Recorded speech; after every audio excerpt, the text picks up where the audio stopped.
So welcome everybody who is here.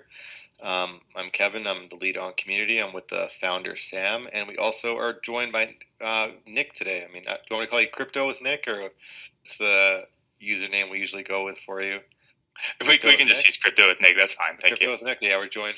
We're joined by Crypto with Nick. Been on previous calls, but we're gonna be recording this one for YouTube. So if you guys if you want to re-listen to this later, you guys can always hop over there. We thought we'd give you guys our usual weekly update, which Sam will take over in a minute. And then we're going to let Nick ask some questions about some of the changes in the protocol with Sam, have a little back and forth. And if you guys have any questions, drop them in the AMA chat, which we have open at the moment. There's lots of questions waiting to be answered in there. So I'll pass things off to Sam to give you guys our weekly update, and we'll go from there. Yeah, thanks a lot. And thanks everyone for joining. So, over the past week, we shared the kind of two possible visions for version 0.2 and got a ton of feedback from the community.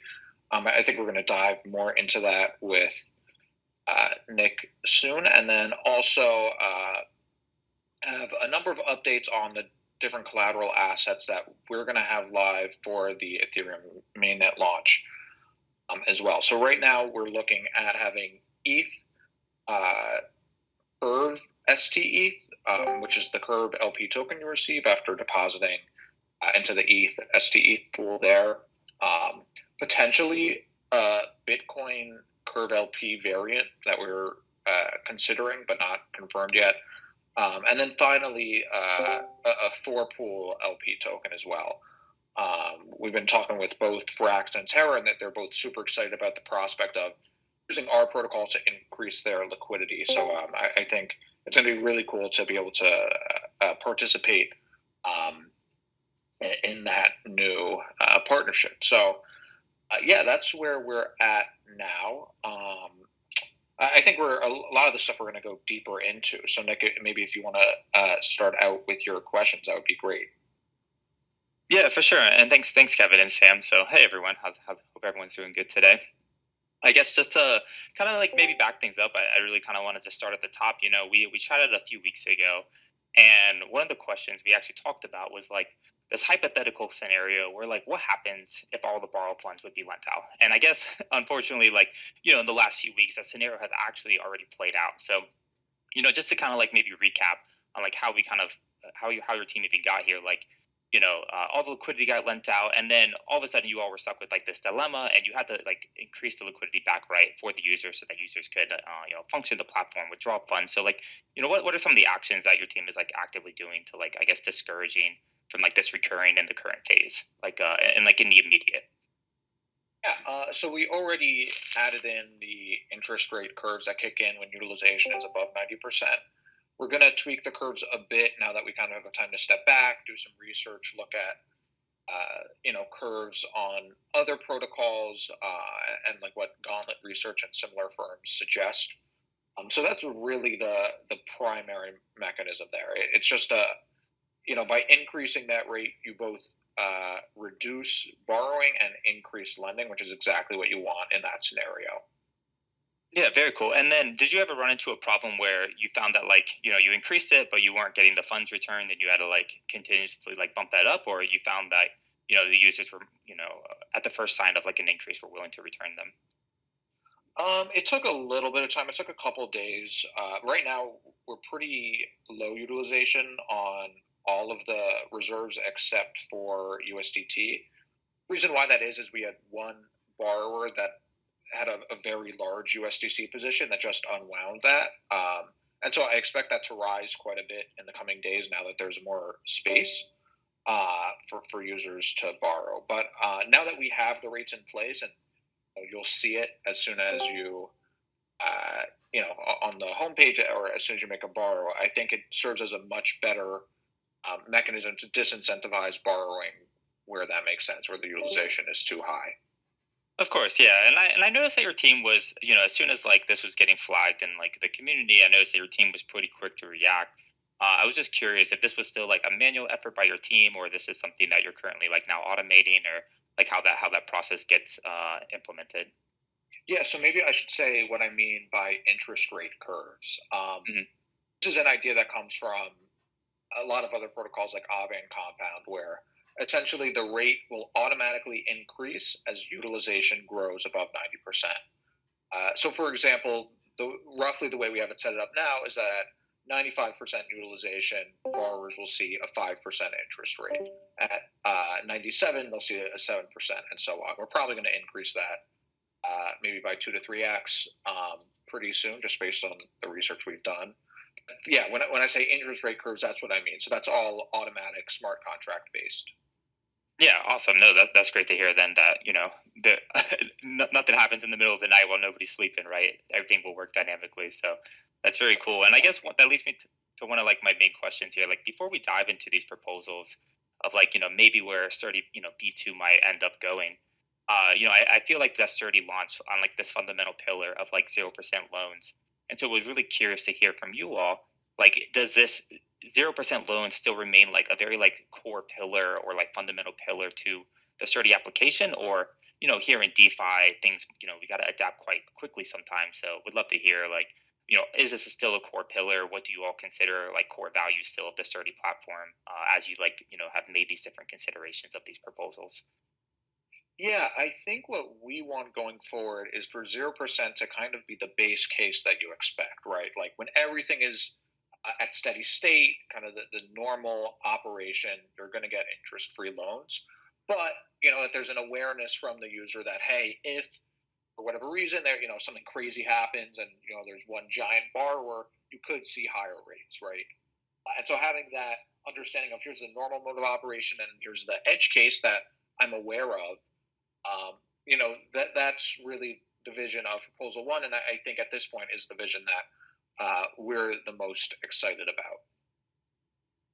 Yeah. Okay. Gotcha. So, I mean, that was actually going to be one of my next questions. Like, the proposals have been live for a week. I guess just to kind of quickly touch on the proposals, right? So, you mentioned proposal one. This it seems like it aligns a lot more with your current model, right? You mentioned that some of the benefits of this would be like no migration, right? That the loans would always be kind of this interest free. And I think you had some concerns with this model, though, which is like it could require some kind of like a token incentive. So was curious if you kind of maybe talk about like the pros and cons of proposal one, especially with the token incentive and the restriction of collateral types, since it seems to be like that way you mentioned you're more excited about this one. Yeah, I think there are a few downsides of proposal one, which one being that we do have to be a little bit more uh, selective when choosing collateral assets because they need to have a certain interest rate in order to make sense within our model. That said, I think the community has some really good ways to mitigate that. One being using LTV. So, for example, this like Bitcoin variant that we're looking at earns about 2% APY, which isn't super competitive. But if we give it a lower LTV, that would prevent the scenario where someone just borrows massive amount using that without adding to the interest rate lenders receive for if that makes any sense, right? So that's a scenario we want to avoid where someone deposits a ton of this low interest collateral, uses it to suck up a lot of liquidity, and then the interest rates for lenders don't go up. So one way to fix that is by tweaking the LTV, lowering it for those kinds of assets. And the other is supply cap, which is something we're working on right now, where there'd be a fixed amount of a given collateral asset that could be provided globally. And this would be like changeable by multisig or governments. So that is really, I think, going to be our strategy moving forward. Yeah, very cool. And I guess one of the things that I would like to hear your point on. So you mentioned like possibly an LTV to support these assets, like a lower LTV. So I noticed that some of your LTVs are actually pretty good, right, for some of these highly volatile assets, 60, 70%. So when you consider lowering the LTV, I guess how low were you considering? Is that something like 50%, or you're talking about like a 30 or 40%, or are you still all figuring that part out? Depends on the asset. I mean, so the LTV, there's basically a two-step process, right, going forward. One is just going to be risk, which sets a maximum, right? Like if an asset is too risky, to have at a high LTV, we're going to make it lower, obviously, right? So Yeah. the first step is just looking at risk, looking at gauntlet research, other protocols, comparables, that kind of thing. And then kind of the second test that we're now going to introduce is looking at the APY and what makes sense. So, for example, let's say the collateral's earning 2%.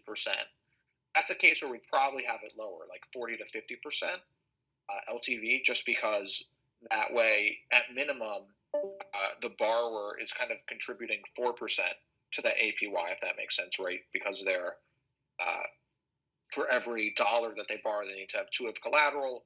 And since the collateral is generating 2%, 2 times 2 is 4. So that's the way we're thinking about this going forward, and it helps to um, set again another way of kind of setting a ceiling on the LTV after we've determined, again, the ceiling based on risk. Yeah, and that makes sense. And I guess one of the things I'm curious about, when you are evaluating new collateral types, right? I know that the team heavily makes use of Yearn protocol, right, or Yearn Finance. And so I think one of the things I'd always be curious about is, what goes into potentially adding and expanding your offering, right? I think there's been a lot of conversations about things like RoboVault, as well as, Stater Labs just launched with like State Phantom and these different protocols. So like what actually goes into like behind the scenes of maybe onboarding some of these new trusted platforms, so that way like your team can take advantage of them and you can offer like more diverse collateral types. Yeah, 100%. We've been talking with both Stater and RoboVault. Um, it's a couple things. One is how well it fits within our model. For example, Stater is great, but one thing that is tricky for us is dealing with the unbonding period, where borrowers would either have to wait 7 days to unbond, or potentially like pay a fee to withdraw early. Whereas right now with Yearn, you don't have that. You can draw one for one at any time, and so there's a bit of a trade off there, which um, is tricky, and we're still kind of thinking through and working through if there's a way to give borrowers an option to do both with incentives for one, that kind of thing, right? Um, so that's something that we're thinking through, and then the other thing is risk, and I think evaluating both the technical risk of the integration, as well as the risk of the underlying strategies. But we're super excited about both RoboVault and Stater, and I think there's a reasonably good chance that we'll have integrations, more integrations beyond Yearn for the Phantom deployment. Very cool, very cool. And are you? I guess you all, what's it called? I assume you're kind of like lining up things as well for like maybe the ETH mainnet as well. I think we'll touch on that a little bit later, but are you all just kind of sticking with Yearn as well for ETH, or are you all are setting up some additional ones out the gate as well? A lot of convex strategies as well. So I mentioned some Curve LP tokens, and Hmm. convex. Yearn has a 2% fee on AUM, which is difficult if like the collateral generates 5%. It takes quite a big chunk out. So that's why for some strategies we are looking at using convex instead. Gotcha. Very cool. And so I guess like kind of coming back maybe to this proposal here, right? So like it's been live for a week, right? You said roughly a week. You said you've gotten some great feedback here from the community on different ideas on how to mitigate some of these issues. I guess you all have like a timeline in place that you're looking to either commit to one of these, new version twos and get those mechanics rolling. Yeah, so I mean it's kind of already live on Phantom. Hmm. We'll be adding in some new tweaks, right? Like I mentioned, the supply cap, maybe other assets with lower LTVs, that kind of thing. For ETH mainnet, we're looking at late May at this point. I think, and again, like this could change, but I think we're going to do a Code Arena audit, which is like a decentralized audit platform. A bunch of protocols have been doing it, and it seems to be really successful and effective at finding bugs, and they're pretty quick. Meaning, we're not going to have to wait months to get an audit on ETH mainnet, because that's something that's pretty important, is auditing it before we release it publicly. So um, yeah, that's the timeline, is late May, both to already have an audit done and then have it launched publicly. Oh, very cool. Yeah. So you'll have your second audit, and then ETH mainnet. You're saying it's going to be live end of May. Oh, that's pretty soon. So I hope I hope everything goes well for you all, of course. Yeah. So one thing I was curious about, and we might come back to the proposals here, right? But I'm sure the community as well has some questions. But one of the things I was curious about is I noticed that your team started to qualify for some of the incentives of the, um, I should say, the threshold of incentives from like the Phantom Foundation. So I was just really curious if your team looked at exploring and trying to, get involved in that program ultimately, and if you were rewarded those incentives, like if you had any thoughts on how you might use them either to expand your team or development efforts or give back to the community. Yeah, so unfortunately, the previous incentive program was sunset by the foundation, maybe a month back or so. So there's a new one that will be live in June that uses Gitcoin. That's my understanding of the latest. And so, yeah, I think at that point we would have to look at the program and figure out what we'd be eligible for, and then from there we'd figure out the distribution. Oh, okay, cool. Yeah. Oh, wow. I didn't know that the previous program had sunset, so I guess bad on me. But yeah, thanks for sharing. I guess I should keep up with that part. But Yeah, no, yeah, that I think, and I could be wrong about that, but that's my understanding. oh no, I trust you. I just what's it called? I don't think I saw the personal update, but yeah, I mean it would make sense. They went ahead and adjusted it. So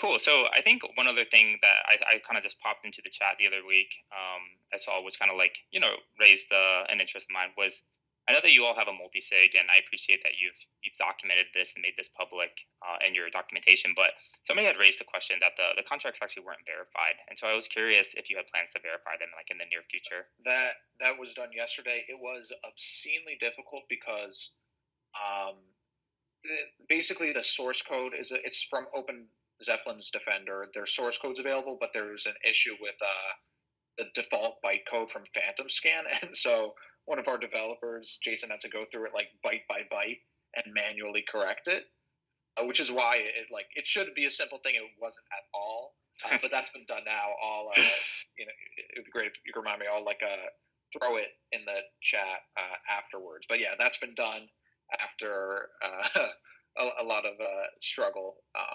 But yeah, that's a great question, and it's certainly important. So I'm glad we were able to do that. No, for sure. I figured I'd just put you in the hot seat while I had you. So that's glad to hear though that you were able to get it resolved. So I know that we have like a couple minutes, like a few minutes left here. I'm going to pause. I want to make sure that the team, if anyone in the community wants to ask their own questions, they get an opportunity to. So we can always come back to mine. But yeah, I guess I'll hand it back to you all for just a moment and see what you want to answer. I mean, Awesome. if you have any left, you can definitely fire them out. But there's quite a few, especially I don't know where you would want to start, Sam. Maybe around where Andy R's questions are. I think that'd Yep, be I'm looking at that right now, all right, and we perfect. touched on these to some degree. Yeah. I think, as mentioned, proposal one is definitely the favor of the community.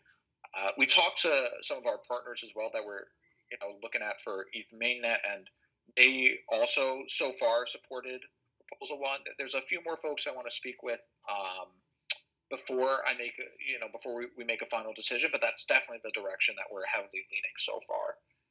Uh, yeah, and so regarding partnerships, we mentioned both RoboVault and Stater. In in the case of RoboVault, we're waiting for them to roll out one of their core strategies for Bitcoin and Wrapped ETH. Once they have that, and assuming the APYs are good, and the security and risk level makes sense for us, we would definitely look to integrate that. I'm actually really excited about the prospect of working with them because I think it's a great fit for us, and their record keeping is essentially the same as Yearn's, which really reduces the integration smart contract risk for us. Another question is about chains. Yeah, so we're considering Polygon, Avalanche, and Arbitrum. Uh, Again, because that's a little further out. Like, there's not I don't have a great answer on that on which will be next, and any others that we might consider. So, yeah, for now, I would just say that's not something that we've thought a ton about, and potentially if governance were live after ETH mainnet, that would go to a vote. So yeah, that might end up being up to the community. Awesome. So then a question about variable lending APYs. I think we answered that pretty well, that we're going to be using interest rate curves when utilization kicks above 90%. See. So why is the next question is about stators S phantom X and why it can't be used as collateral if proposal one is chosen. It can be. It's just a little bit tricky because right now implicitly we have this guarantee for borrowers that if you deposit, let's say FTM, you can withdraw it one for one at any time, right? Because we abstract all the staking stuff on the back end. And as a result, that makes it very tough for us to integrate something like S Phantom X where that guarantee just doesn't exist. And so with proposal two, because the S Phantom X is the user facing version, that implicit guarantee isn't there. I hope that kind of makes sense. But that's the reason why it would be easier to do under proposal two, is because it's just which one is user facing and kind of the implicit assumptions about the ability to withdraw. Let's see. So about LTVs, yeah, I mean, I think the downside of lowering them for certain assets is that it could drive borrowers away. But to some degree, like that's fine for those assets where we actually don't want too many of them to be borrowed. And so yeah, that doesn't concern me a ton there. So yeah, I think I'll just leave it there. That's not a huge concern for just those specific assets. Yeah, another question is about the use of incentives, which I think at some point will probably make sense for us. I think the advantage there is it helps align the incentives of lenders with borrowers, right? Like right now, it goes back to that issue where borrowers have no reason to deposit higher yield tokens. And I think that will certainly change that. The disadvantage then is, by relying on incentives, potentially the token gets dumped over time. And so I think we would never want to become overly reliant on it. And certainly that's something that, if and when it goes live, would be discussed with the community well beforehand. Cool. Next question is about the conversion of yields that have been earned from collateral assets into the assets that lenders receive as payment. We talk about this a bit in the docs. It happens every 24 hours. Essentially, we calculate the amount of, let's say, Yearn Vault FTM that we hold in our contracts, compare it to the amount of Yearn Vault FTM that is basically owed to borrowers, right, that they've deposited as collateral. Take the difference of those two numbers. That is basically the excess YV FTM, Yearn Vault FTM, that has been produced, that is yield. We then unstake that from Yearn and swap it to the stable. So that's the whole process. It's in our docs as well as our GitHub there. A question about proposal two, and that it might require a migration. The reasons why it would require a migration are somewhat complex. Yeah, I'm not sure if I want to get into that, but I don't think that's going to happen at this point. If it does happen, though, we would definitely provide users with a ton of guidance on exactly what that would look like. This other question is about loan to value and risks, and I think we covered that pretty well. Another question about the interest-bearing tokens development and how tricky it is to write the logic for them. In general, it's pretty easy when we're using the same strategy. So, for example, for Yearn, all the code kind of looks the same between different interest-bearing tokens. It does get a little bit harder when we have multiple strategies. For example, we had to do a bunch of custom logic for Convex. But yeah, that luckily when we only stick with a couple of assets, or excuse me, a couple of staking strategies, it reduces that risk and complexity quite a bit. Um, so assets like USDC consider multi-interest strategies per token. I don't think we would have USDC as collateral because then you'd just be borrowing like a stable against USDC, uh, and you wouldn't be earning yield on that collateral. I guess the only exception would be um, if we did have incentives live, in which case you could actually like earn yield for borrowing against USDC. But then you wind up in a scenario where people are just looping and dumping the token. So that's something that we don't have planned for launch right now. In the future, maybe we'd consider it, but again, you run the risk of people just farming and dumping the token there.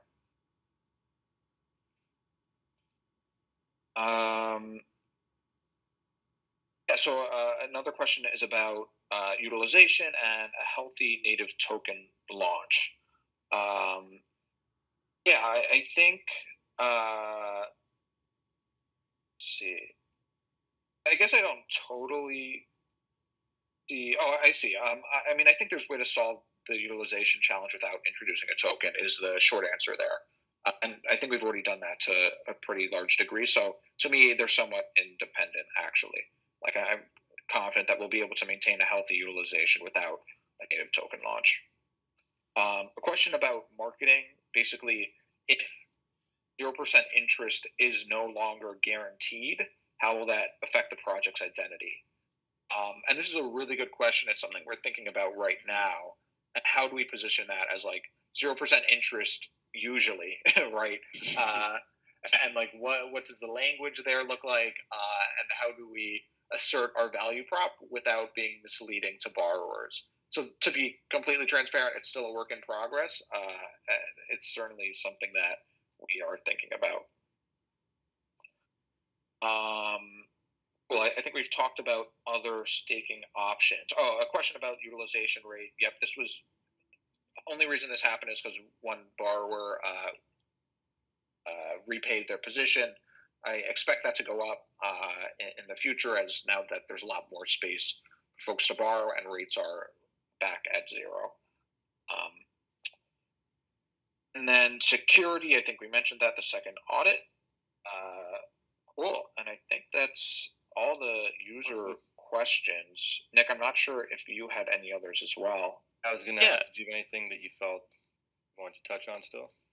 Yeah, I mean, if you all have a few minutes, I was just curious. I wanted to go back to one of the things you had mentioned, which was your ETH mainnet deployment, and I think you're looking to support kind of the four pool. Would love to hear, just like you said, you're having some conversations with the Terra team as well as I guess the Frax team, and would love to hear. I guess you're going to be taking that LP and what depositing it on Convex, or what was your plans for the four pool? Because it's been one of the most trendy topics of crypto Twitter the last few weeks. Yeah, I think it would use a convex staking strategy there.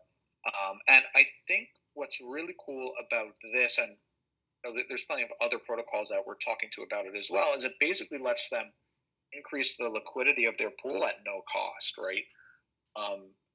So, let's say we have 90% LTV, they could essentially 10x the liquidity of their pool. I don't think anyone would borrow that aggressively because then you're at a risk of liquidation if one of the tokens loses its peg. But it's still, you can increase the liquidity of the curve pool substantially at no interest, and depending on how conservative, a very low liquidation risk. So that's something we're really excited about. I think it's not something that we had in mind per se when we started out, but it's something that through these conversations we've learned could really fulfill a need for protocols that are looking to grow the liquidity of their curve pools. Yeah, exactly. And then I guess would it be fair to say you're not going to support the three pool? I mean, so it comes down to APYs, right? Like I'm not, I think DAI is great, and so I would love to support it, but I think the APY on the three pool is much lower. It is, yeah. And in this case, there's also part of it also depends on the demand from the protocols themselves to borrow against it, right? which I think is maybe greater in the case of Frax and Terra.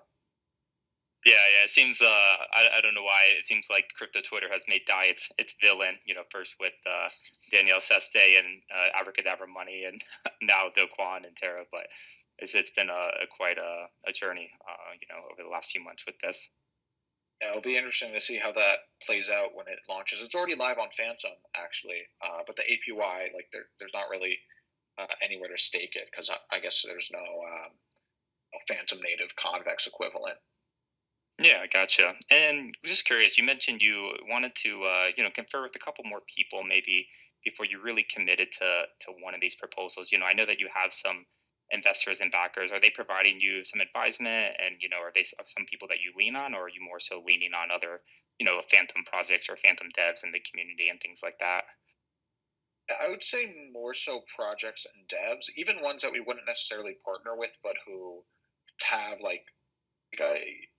other like lending protocols, for example, like talking to the folks at Liquidity next week, and like to me that's great because they kind of pioneered interest-free borrowing, and so it'll be like, oh, what's their take, kind of after years of experience, uh, just stuff like that, right? Like folks who have that experience and understand the user perspective really well.